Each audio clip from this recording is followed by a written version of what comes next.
Très bien, merci. Tout d'abord, je suis très, très heureux et effectivement, il y a 15 jours, j'ai fait un cauchemar. Bon, il y a le moratoire sur le solaire et Proglio revenait au pouvoir. On s'est réveillé. On a eu un discours de Bardella sur le fait qu'il n'y aura pas de moratoire et qui relie la question du solaire photovoltaïque à l'industrie. Et puis, Proglio va être mis en examen ou est mis en examen et ne sera pas notre ministre de l'Industrie. Non, la question, donc, au-delà de la boutade, je crois qu'effectivement, dans la période compliquée qu'on va traverser, la question industrielle, elle, en tout cas, va être importante.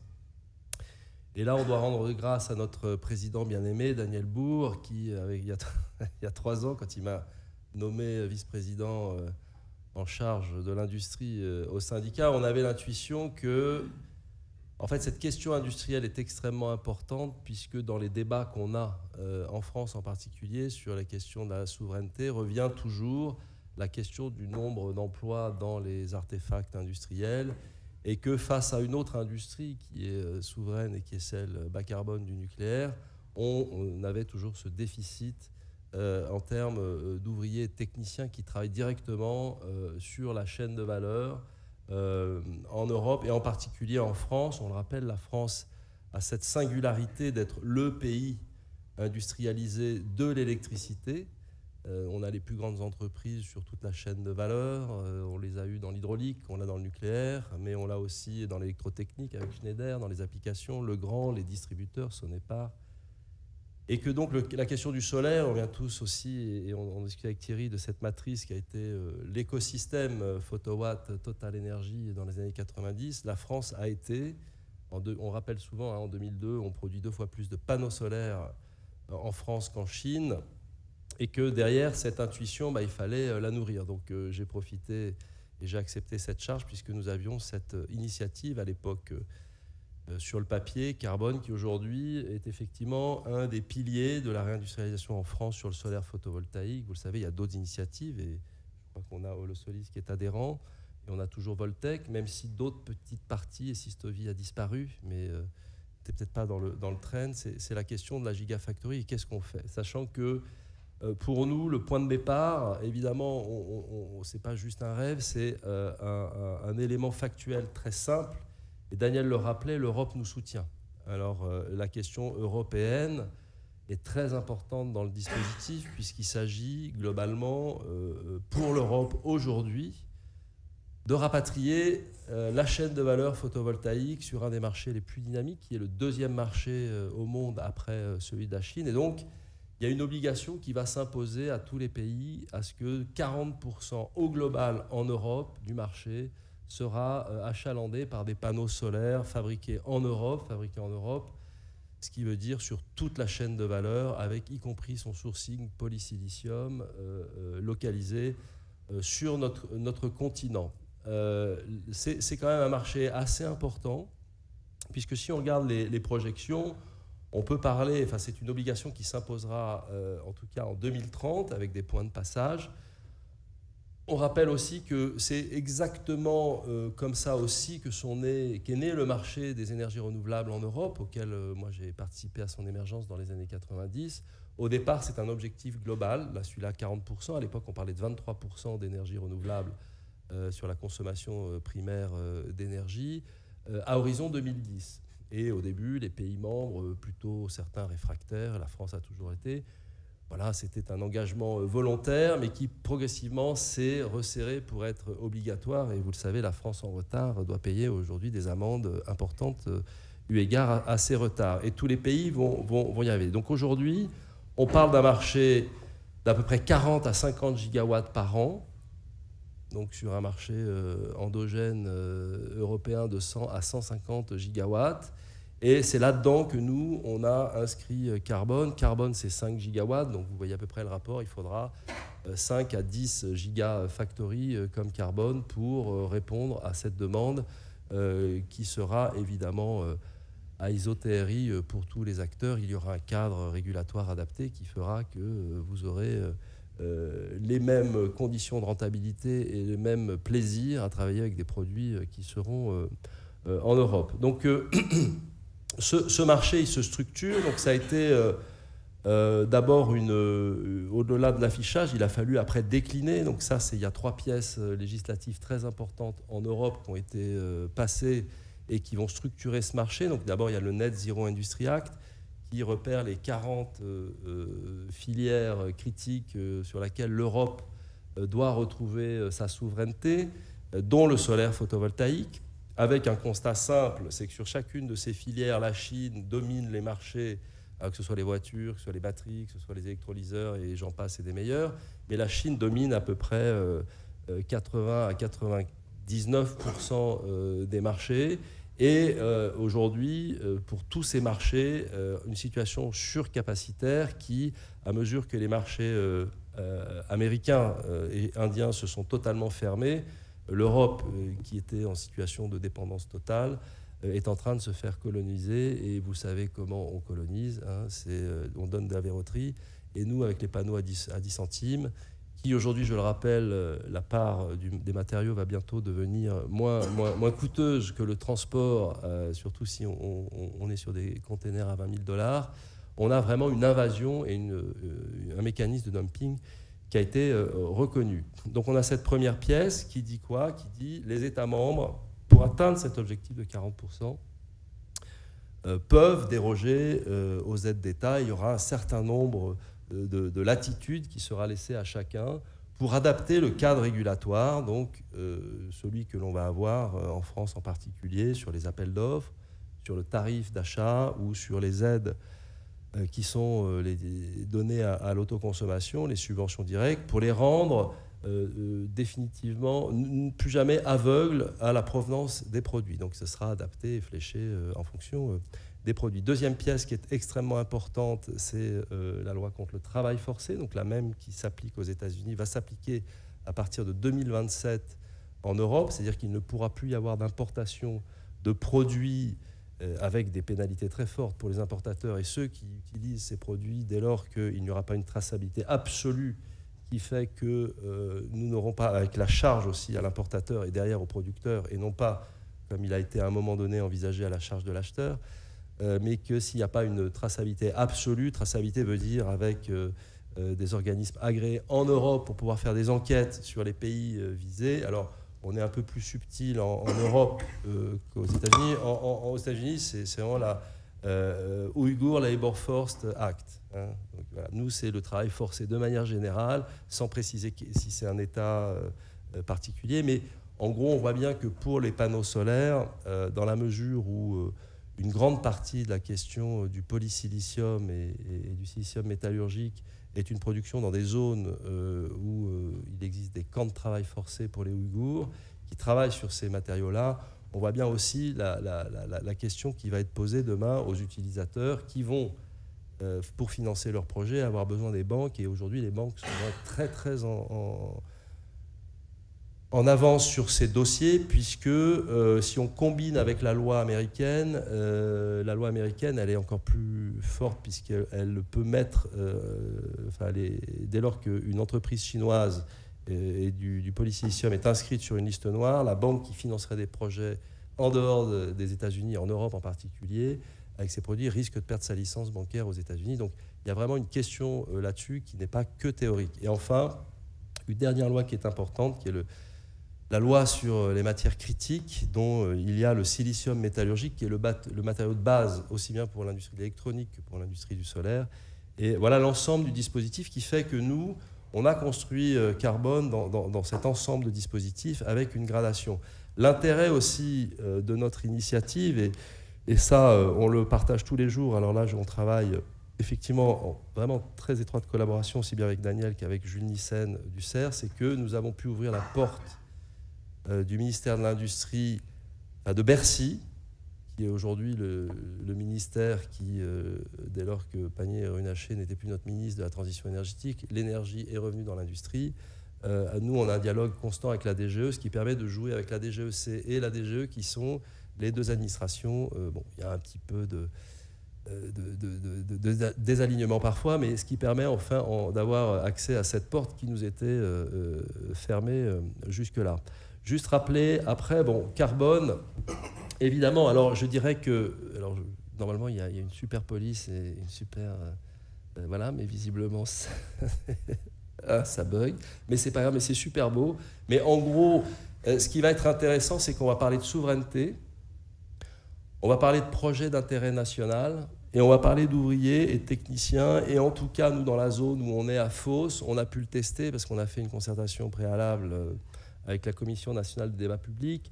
Donc on est dans une zone qui, globalement, Fos-sur-Mer, Port-Saint-Louis, Port-de-Bouc, Istres, Marignane, c'est quand même un électorat du Front National à plus de 50%, mais avec des gens qui ont accepté ou adhèrent énormément au projet. Donc là, on a, je dirais, finalement, Carbone, c'est un peu à l'image des scénarios RTE pour le solaire, c'est quelle que soit l'option finalement choisie, cette question de l'industrie solaire sera au cœur demain de ce qui sera fait en France. Donc nous, on a aussi construit, enfin voilà, on le dit, la France, c'est la France, et on a voulu renouer avec le fait que nous étions les leaders dans les années 90 pour ceux qui étaient là dans le solaire photovoltaïque. Alors certes, c'était un tout petit marché, c'était leur réseau, mais on était les meilleurs, n'est-ce pas Richard? Et que c'est cette idée qu'on a vendue et qui marche bien, c'est que Carbone vise, et voilà, sans forfanterie, mais on travaillera dessus, à être le leader. Ce qui veut dire qu'il y a 3 ans, il y avait plusieurs initiatives. Aujourd'hui, Carbone, c'est l'initiative la plus avancée, la plus aboutie, la plus intégrée et la plus importante. Voilà. Et l'idée, c'est qu'au-delà de cette première gigafactory qu'on va faire à Fos-sur-Mer, on puisse demain déployer d'autres gigafactories et d'être vraiment en avance de phase par rapport à d'autres pays. L'Allemagne a raté. L'année dernière, il y avait un programme ambitieux d'un financement d'une plateforme de 4 ou 5 usines totalisant les 10 gigawatts, et la Cour constitutionnelle de Karlsruhe a retoqué le programme de subvention, ce qui fait qu'ils sont repartis au point de départ, et que donc on est en avance de phase d'au moins 2 à 3 ans par rapport à l'Allemagne sur ce sujet-là. Donc là, je passerai rapidement, mais c'est un projet qu'on a lancé puis qu'on a structuré. Donc il y a un composante innovation très importante. Donc l'idée, c'est qu'évidemment, passer la question du financement de l'usine, il va falloir du capital pour construire une usine, c'est 1,7 milliard. Il y aura des subventions directes, mais pas au point d'avoir, comme en Chine, la totalité de notre actif qui sera payé. Et donc, on va faire appel au capital privé pour l'equity, pour la part equity, pour la dette bancaire. Et que cet investissement-là, évidemment, c'est un coût du capital qu'il va falloir rembourser. Et donc, le cadre régulatoire doit, pendant 8 ans au moins, nous permettre de surrémunérer par rapport à un prix de panneaux solaires venant d'usines qui ont été amorties, nous permettant d'amortir à notre tour notre actif. Mais au-delà de ça, l'idée, c'est que Carbone s'inscrit dans une technologie qui est assez mainstream, enfin, qui est en train de se déployer, qui est le TOPCon. Mais l'idée, c'est qu'on a une roadmap technologique pour demain, en s'appuyant sur les instituts de recherche européens qui sont vraiment de très très bons instituts, sur lesquels d'ailleurs les Chinois s'appuient beaucoup pour pouvoir revenir dans la course technologique, et y compris demain proposer, soit sur des technologies sur la cellule, mais aussi sur les process, pour pouvoir être définitivement dans 10 ans et compétitif et adressé sur des technos qui vous intéresseront et pour lesquels vous aurez de meilleures performances. En gros, là aujourd'hui, le TOPCon, ça va être à peu près 24% d'efficacité, 240 watts du mètre carré. Demain, sur la roadmap, dans 10 ans, on est plutôt sur 33% d'efficacité. Et donc, c'est ce qu'on va viser pour améliorer, évidemment. Et au terme de la rentabilité de notre de l'amortissement de notre première usine, on vise à des prix qui, toutes choses égales par ailleurs, mais seront compétitifs à moins de 5% des meilleurs Chinois qui seront encore dans la course, puisque là, aujourd'hui, la surcapacité chinoise gêne aussi les Chinois. LONGi appelle à l'aide le gouvernement, vient de faire 600 millions d'euros de pertes au premier trimestre et était en très grande difficulté, ainsi que GCL et Jinko. Voilà, donc nous, ce qu'on va faire, c'est 5 gigawatts. Juste rappeler que nous, on a décidé dès le début, je pense que la souveraineté n'est pas... il n'y a pas de demi-souveraineté. Donc il faut comprendre que sur la chaîne de valeur, donc vous excuserez, mais normalement, c'est également un très très beau slide, mais là, tel que je le vois, c'est totalement déstructuré, ce qui ne veut pas dire que la qualité de nos panneaux sera comme ça. Mais c'est visiblement une question de police.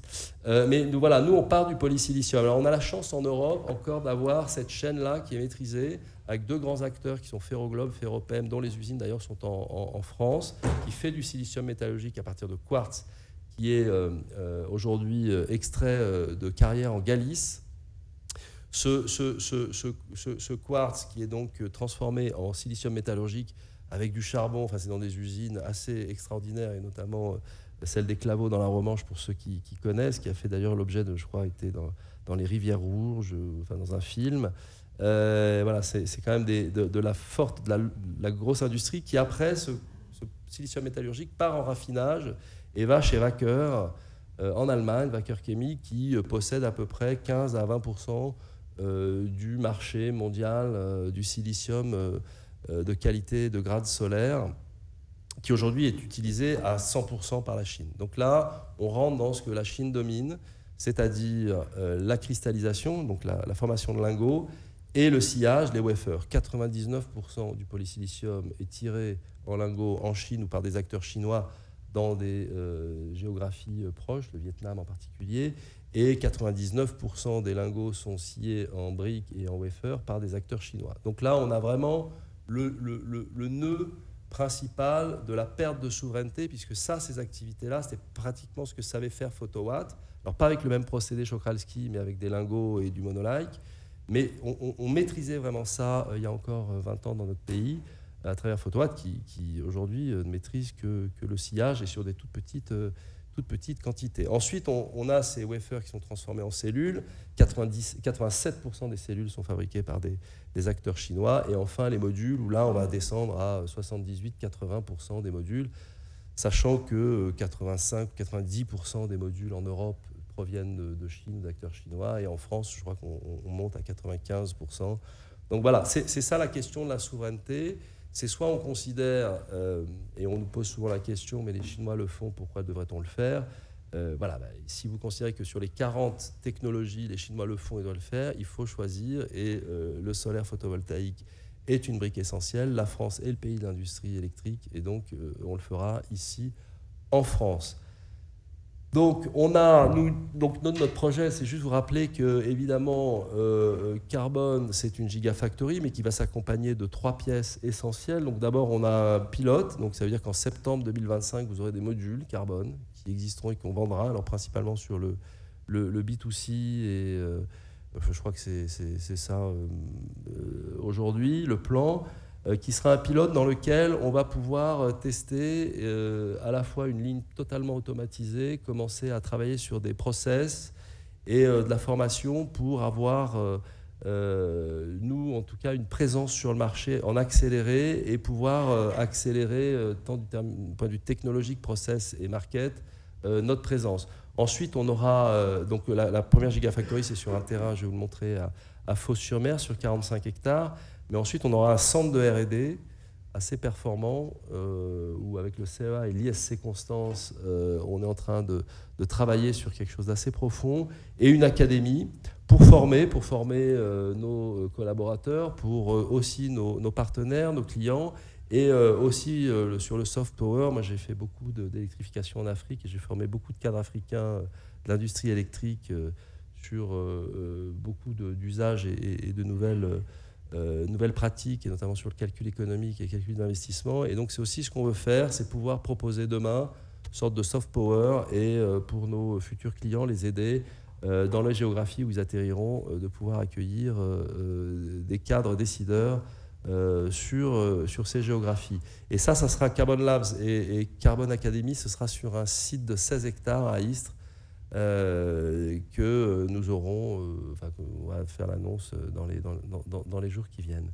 Voilà, donc là, après, ça, c'est le calendrier général. Donc en septembre 2025, on a des premiers panneaux carbone, et en 2026, on aura notre première gigafactory mise en usine et pleine capacité de production fin 2027 avec le Labs, et après GF2, enfin bon, je ne vous montre pas, mais on m'a dit qu'il y en avait 6. Donc voilà l'ambition de Carbone, mais c'est globalement sur d'autres géographies, mais on aura très certainement une deuxième gigafactory en France. Voilà, ça c'est une image de notre usine. Alors voilà pourquoi je pense qu'on va être point d'appui de la future, et ça on a pu le mesurer avant évidemment la décision de la dissolution, mais globalement le ministère de l'Industrie a complètement lié, et dans le pacte solaire on en parlera, la question de l'emploi et de l'industrie avec la trajectoire de la PPE. Donc les 6 gigawatts étaient en contrepartie de ce qui serait fabriqué ici. Pourquoi? C'est 3000 emplois directs dans une zone industrielle où le taux de chômage est assez élevé. Et après, c'est les métriques mais qui montrent que cet actif s'inscrit dans la reconversion complète du grand port maritime de Marseille sur la zone industrialo-portuaire et qui, à terme, qui accueillera évidemment des acteurs de l'hydrogène, des acteurs de la batterie et pourquoi pas des extensions de carbone avec sur le port, pour nous, très intéressant, un partenaire qui a déjà annoncé qui sera au capital de carbone, qui est CMA-CGM, qui va nous aider à transporter un certain nombre de marchés. Voilà, donc là, on a sur la Darse, pour les Marseillais qui sont là, voilà, on est sur la Darse Caban Sud, zone du Tonquin, à proximité ou en face de l'usine d'Arcelor, et tout ça, très... Voilà. Donc on a notre calendrier, là aujourd'hui, on a déposé les autorisations, on a passé évidemment les étapes de concertation, la sécurisation, toutes les études. Donc c'est un site Céveso seuil haut, ICPE, voilà, donc vous connaissez, vous faites tous des parcs solaires, nous c'est juste puissance 10, mais simplement la différence par rapport à un parc solaire, c'est que le dépôt de l'autorisation, on l'a fait en juin, a priori on aura le permis de construire en décembre. Donc c'est quand même un peu plus accéléré. Et après, évidemment, voilà, nous aiderons nos clients à avoir, et en tout cas à tenir des délais un peu raccourcis sur les autorisations en France pour leurs projets. Mais dire qu'aujourd'hui, le site d'implantation, alors là, tous les tics sont verts, hein, mais pas de mi, il n'y a pas de... Voilà, donc le site d'implantation, il est sélectionné. La PTF de RTE est signée, évidemment, et dès qu'on a le permis, on rentre en convention d'accordement. Donc nous, on passera en dehors de la question, vous avez peut-être entendu... l'électrification du site et la grande ligne qui doit traverser la Camargue, mais nous, on n'est pas là-dedans. Et voilà à peu près la roadmap. Voilà. Donc après, on aura un label. Donc ça, on va parler là-dedans de la question du pacte solaire. Donc effectivement, ce qu'a fait le gouvernement, un peu à l'arrache, mais voilà, l'intention était bonne. On a un gouvernement qui a toujours traité les acteurs du solaire un peu par... enfin des qualificatifs qui parfois m'ont heurté, où on a parfois été maltraité. Mais là, aujourd'hui, la question du pacte, c'est la question de la confiance. Donc il y a 29 acteurs qui avaient signé ce pacte. Là, au moment du contrat de filière, la CSF, NSE, qu'on était en train de finaliser, il y avait d'autres acteurs qui allaient s'engager, et pas des moindres, mais simplement, voilà, c'est remis sine die, donc ça reprendra, je pense... en septembre. Là, on a quand même entendu, donc là, on aura des choses sur la question de l'Induscore. L'Induscore, qu'est-ce que c'est? Alors, il n'y a pas de groupe de travail, mais voilà, il peut y avoir des débats parce que certains veulent mettre des choses qui permettent de s'exonérer. Voilà, nous, on propose en tout cas que l'Induscore, ce soit un truc de marketing, certes, mais sur lequel s'appuiera la réglementation et qui montre que la chaîne verticale du polysilicium jusqu'au module, en passant par les lingots, les wafers, les cellules, c'est ça la chaîne, et l'Induscore A devra être donné à ceux qui maîtrisent la totalité de cette chaîne. Et puis après, plus on dégrade, voilà. Donc on aura un certain nombre de points régulatoires à voir, mais à la rentrée, sachant que nous, notre actualité, on vous le dit, c'est à partir de la rentrée septembre-octobre, c'est là où dans la question du financement, nous on va rentrer, alors on vous a sollicité... pour certains, de l'aide de soutien, d'engagement, mais on va vraiment rentrer dans des contrats de long terme. Donc ça aussi, ce sera des contrats 2027, 2032, voire plus. C'est ce qu'attendent les banques, puisqu'on a déjà sécurisé un certain nombre, enfin on a à peu près 880 millions de dettes, et avec la Caisse des dépôts, la BEI et des poules bancaires, et que ce financement se fera évidemment par rapport à des contrats de commercialisation longs, sur des volumes annuels, sur des prix qui seront adaptés à des TRI identiques à ISO-TRI pour tout ce qu'on fait. Et en tant que développeur, j'y suis extrêmement attentif. Sachant que je le redis, le prix du module, n'ayez pas peur, ce n'est pas le problème. Aujourd'hui, notre problème, c'est le taux d'intérêt. On a tous fait des projets à 28, 29 centimes avec des tarifs à 50 ou 55 euros du mégawattheure. Aujourd'hui, à 4% d'intérêt, c'est quand même difficile d'aller chercher du 5%. Mais on a aussi des gros projets en corporate PPA qui nous demandent de gros acteurs, qui ont des gros acteurs et qui peuvent accepter dans leurs projets des tarifs assez élevé. Voilà, donc là on est sur cette route et la sollicitation qu'on fera en tout cas auprès des acteurs à partir de septembre, à partir de vous, c'est vous demander comment vous engagerez et sur des volumes qui permettront de financer l'ensemble, sachant que l'equity de ce point de vue-là est aujourd'hui réglé. Voilà. Bien. Merci Pierre-Emmanuel.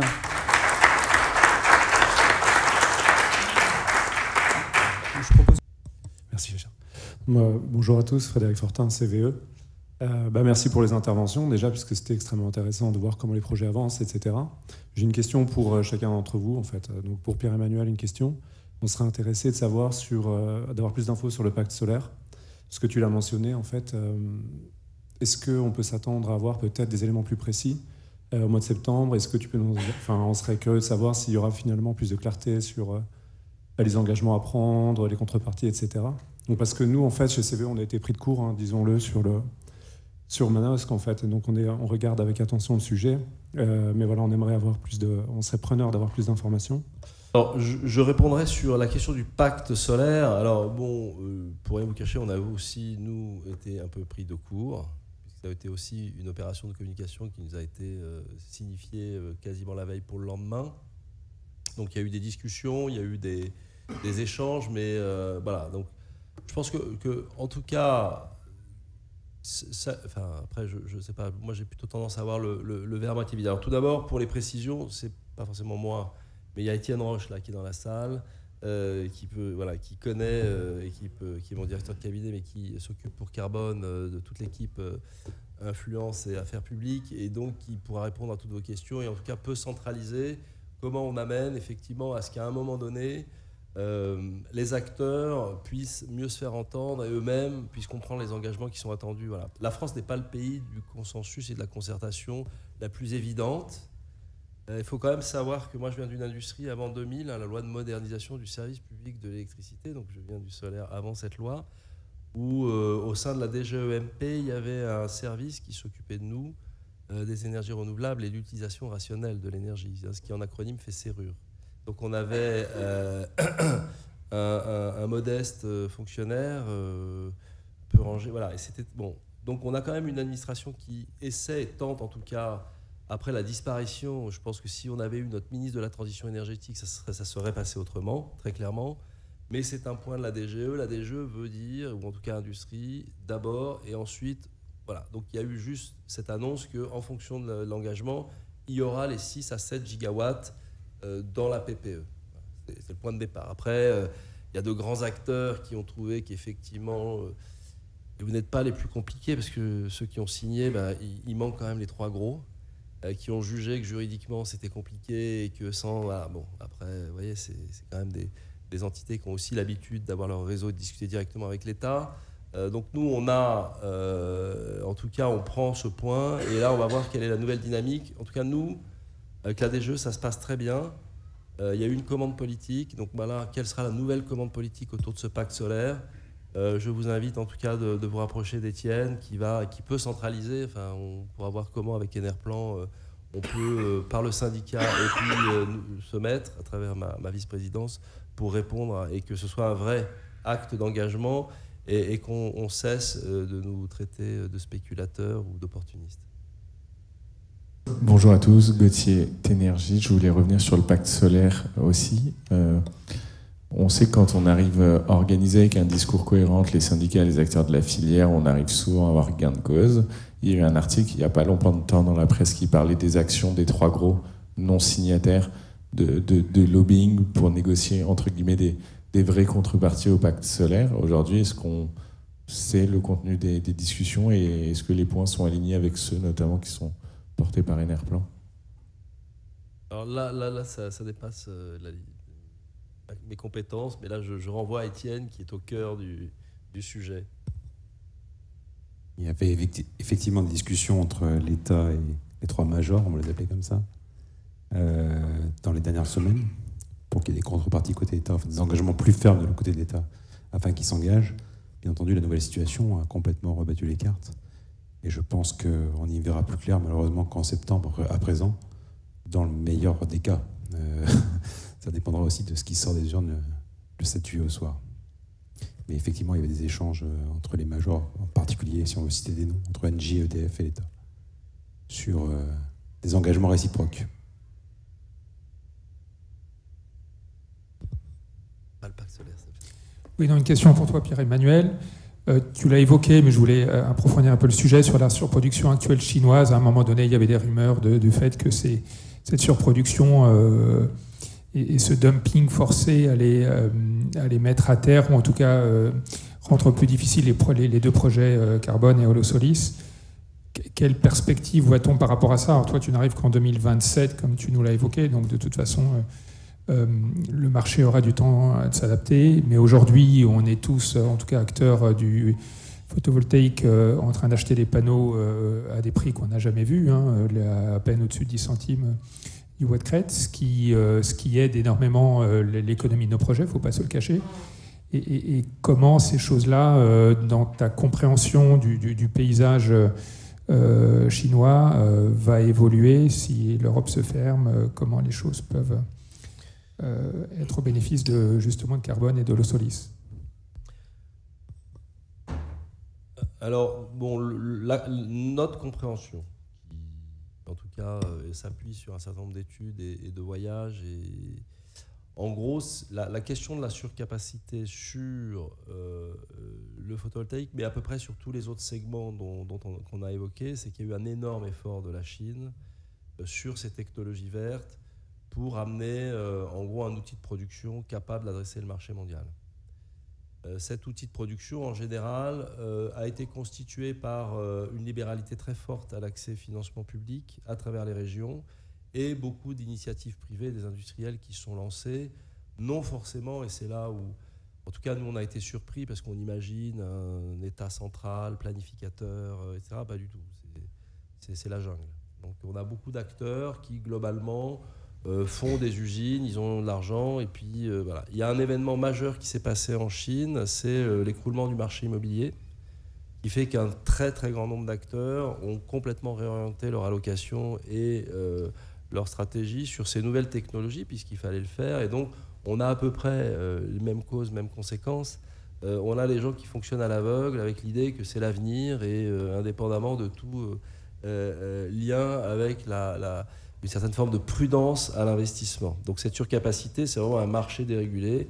Alors, lors du SNEC, là, donc juste avant qu'Intersolar, il y avait la même chose en Chine, et tous les patrons chinois de l'industrie ont juste appelé et dit il faut une action, parce que vous nous avez demandé, enfin, en interpellation du gouvernement, vous nous avez demandé de faire des choses, on l'a fait, et là aujourd'hui, il y a problème. C'est-à-dire qu'en gros, un taux d'occupation des usines chinoises, c'est à peu près 20%. Donc, et avec des usines qui arrivent, et je dirais aussi la même chose, c'est que les acteurs dominants sont inquiets d'avoir des arrivants. Le roi de la couche du Xinjiang qui décide d'investir dans une usine de 10 gigawatts de panneaux solaires, c'est attractif. Il y a aussi la surcapacité dans la supply chain. Donc les équipementiers, voilà, on travaille avec certains équipementiers chinois. Aujourd'hui, leur marché, c'est zéro. C'est-à-dire qu'il y a des marchés, des entreprises qui faisaient 3 à 4 milliards d'euros, qui ont placé l'année dernière 3 à 4 milliards d'euros d'équipements, qui aujourd'hui c'est zéro, il n'y a plus rien. C'est-à-dire que le marché américain se ferme, le marché indien, bon, la Chine et l'Inde, il y a un ban de la Chine. Donc on a plutôt une explication par effet spéculatif, sans lien. Voilà, hein. Donc la question du panneau, donc il y a une opportunité, on la prend, on a 10 centimes, on nous le vend, c'est quand même... Jinko, Trina, Longi, Jia, on a tous l'habitude avec du tier 1, c'est de la qualité, c'est voilà. Mais il faut entendre quand même le cri d'alarme qui demande à l'aide, quelque part, et des résultats qui sont extrêmement négatifs. Et là, Daniel regarde bien les cours de bourse, mais c'est vraiment très très compliqué pour eux. Il y a des nouveaux acteurs qui font des IPO, il y a des acteurs qui ont déjà 20 ou 30 gigawatts de capacité qui sont créés en 2020, quoi. D'accord ? Donc il y a vraiment un risque systémique pour le système industriel chinois, parce qu'aussi le marché américain s'est fermé, le marché indien est fermé, qui sont deux énormes moteurs aussi pour eux. Donc, et le marché domestique ne suffira pas à absorber cette surcapacité. En gros, aujourd'hui, les surcapacités existantes, enfin la capacité existante de production, donc on prendra tout, hein, du polysilicium jusqu'au module, des biens d'équipement, etc., rien que pour les principaux acteurs chinois, on est à plus de 800 gigawatts. D'accord ? Donc si on considère ce qui arrive aux États-Unis, hein, qui va avoir bientôt 50 gigawatts, 60 gigawatts de capacité de production, l'Inde, on doit être à 20, ils annoncent aussi 40 à 50 gigawatts. L'Europe qui va réserver, les Chinois ont compris que 40% serait réservé, après comment... Là, il y a un vrai sujet, et il faut travailler. Donc la question d'un prix à 10 centimes n'est pas soutenable. Surtout que là, on l'a tous, le prix varie peu, alors que les prix, tu l'as vu, du container, on est passé de 1 500 $ à 8 000 $, on annonce 20 000 $ à la fin de l'année avec des prix stables. Donc à un moment donné, il y a quelque chose qui se passe. Donc j'aime bien reprendre cette formule de Pouyanné. Aujourd'hui, dans certains marchés, le prix n'a plus rien à voir avec le coût. Et celui-là en est un. Donc c'est pas soutenable sur le long terme. Donc nous, c'est un peu une mesure de protection quelque part. C'est qu'on a tous vécu aussi Schouten. Enfin, je ne sais pas si pour vous ça parle, mais Schouten, c'était quand même, comme Photowatt, un acteur dominant du marché européen avant 2008-2009. Excel Solar, qui en gros, ne pouvant suivre la baisse des prix, est allé acheter des connecteurs de basse qualité, et ça a fait un cas énorme, puisque ces connecteurs ont conduit à des incendies dramatiques, etc. Il y a déjà des fabricants européens, enfin des distributeurs européens, parce qu'il y a aussi beaucoup de marques distributeurs, aujourd'hui il y a des warnings sur le fait qu'il va y avoir des défauts sériels. C'est-à-dire qu'en fait on a toute une production pas chère qui va arriver de Chine, cherchés par des distributeurs européens, qui vont se placer sur des marchés, le B2C, où globalement il n'y a pas de bilan carbone, il n'y a pas d'acteurs comme vous, comme nous, qui regardons précisément avec nos directions techniques ce qu'on achète, etc. Bon, donc là il va y avoir un sujet, et il faut le prendre très au sérieux. Hein, et donc je pense que, en tout cas, ce que veut l'Europe, c'est une industrie à la fois résiliente, qui puisse survivre à cette crise actuelle, et voilà. Donc maintenant, 10 centimes n'est vraisemblablement pas un prix de long terme soutenable. Voilà, 20 centimes est plutôt le prix sur lequel un acteur chinois aimerait gagner de l'argent en Europe. Voilà, c'est dit. Maintenant, nous, il faudra qu'on puisse amortir notre usine. Donc nous, on va placer, bien évidemment, un prix bien supérieur à ça. Donc voilà à peu près l'économie. Donc comment on recrée dans le cadre de l'économie de nos projets, où Daniel le rappelle, on a quand même des curtailments et des événements à prix négatif de plus en plus importants, qui posent question au financement bancaire, puisqu'on ne peut pas les rendre statistiques. Voilà. Donc il y a de vrais sujets, et je pense que par l'industrie, on peut aussi les adresser. C'est-à-dire que finalement, le panneau solaire, ce n'est pas juste une commodité, c'est une brique d'un futur projet électrique qui doit s'insérer dans un système en dynamique, et qui pose plein de problèmes. Et que si on ne le traite pas, on ne le traite pas avec des acteurs industriels, à un moment donné, on va se cannibaliser et on a disparu. C'est-à-dire qu'en gros, on ne pourra pas répondre aux questions que ceux qui aimeraient revenir en arrière, où il y avait un seul acteur qui s'occupait pour nous de tout. Tu avais juste appuyé sur ta prise électrique et un numéro de téléphone pour avoir ton électricité pas chère, vont pouvoir jouer là-dessus, parce qu'on ne sera pas capable de relever les défis immenses qui sont devant nous, en termes de qualité de produit, en termes de soutenabilité de l'industrie, en termes d'accès à des choses traçables, et des industriels qui sont capables de répondre aux questions sur la flexibilité, sur les prix négatifs et sur la cohabitation avec d'autres technologies bas carbone dont on sait qu'en France, il faudra faire avec, et peut-être plus qu'on ne pensait il y a encore quelques années. Ça ressemble fort à une conclusion, en fait, ce que tu viens de faire, Pierre-Emmanuel, en brossant un peu tous les grands enjeux qui sont devant pour la filière photovoltaïque. On a évoqué un peu ceux de la filière solaire thermique aussi dans les questions préalables. Donc je vous propose qu'on arrête là cette assemblée générale, et je remercie tous ceux qui ont contribué du côté technique et de la régie notamment, mais aussi du côté de l'équipe d'Enerplan qui s'est bien donné pour que cette journée soit une réussite pour tous, et les états généraux évidemment juste avant de la chaleur solaire hier et avant-hier. Donc remercier tout le monde de la participation, et vous conseiller, si vous avez un peu de temps, d'aller prendre l'air et d'aller jeter un œil au panorama extraordinaire qui vous attend dehors, parce que voilà, ce lieu n'était pas forcément facile pour tout le monde, même s'il y a quelques locaux dans la salle. Ce lieu n'était pas forcément facile pour tout le monde, mais c'était un plaisir d'être à Marseille aujourd'hui et ici dans cette salle. Merci, Président.